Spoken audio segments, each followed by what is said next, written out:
Alors le groupe est né sur une idée de Max et moi à partir de 2011.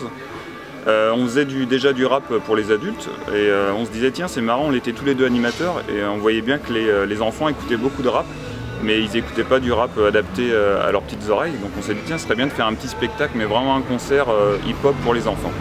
Il a jamais l'air content, il fume déjà à 8 ans, et vient à l'école en scooter, il se couche à midi tous les soirs, il a déjà de la barbe, il crache des gros molars. Si un truc disparaît, c'est lui qu'on fouille, volant de vie, il est pas cool, c'est Tony l'embrouille. Ok. On la court, il fout la trouille, il se bagarre, il magouille, c'est une véritable flipouille, son nom c'est... Alors l'album qu'on a sorti cette année s'appelle Le Monde à l'envers. Il y a des retours dans le passé, donc avec un morceau qui s'appelle Avant. Il y a aussi un morceau sur le futur qui s'appelle 2050.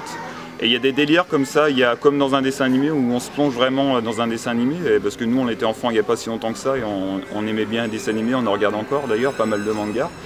Et il y a aussi Le Monde à l'envers, un morceau un petit peu absurde où tout est à l'envers dans la vie, dans la société, avec des petits clins d'œil aux parents. Et puis il y a aussi des morceaux plus sociaux comme Tom le Rhum, où on parle d'un petit Rhum qu'on voyait tous les jours, avec qui on jouait tous les jours et qui est parti du jour au lendemain. Donc il y a quand même des messages, c'est un album qui est plus familial que l'album qu'on avait fait avant. Comment c'était le passé? Demande à ta mère, tu vas halluciner. Des tatous, des mini-tels, si chaînes à la télé. On a remonté le temps, à toi d'imaginer. Et à l'époque des grands-parents, c'était encore pire, mais ils savaient s'amuser. Et souvent le dimanche, ils allaient tous au bal. C'était comme une boîte de nuit, mais dehors le jour. Ils mettaient leurs plus belles vestes, leurs plus beaux chandails. Et certains découvraient les premières joies de l'amour.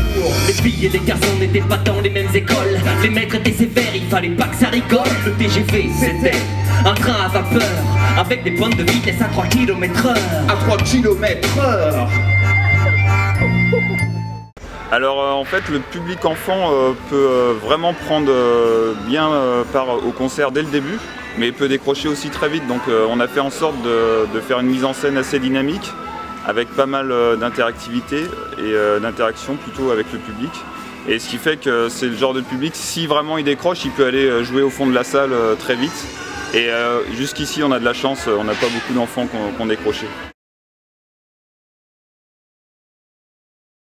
Et ben ils étaient super cool. Alors ce qui est bien c'est qu'ils sont venus avec leurs parents mais ils sont quand même lâchés. En plus il faisait super beau.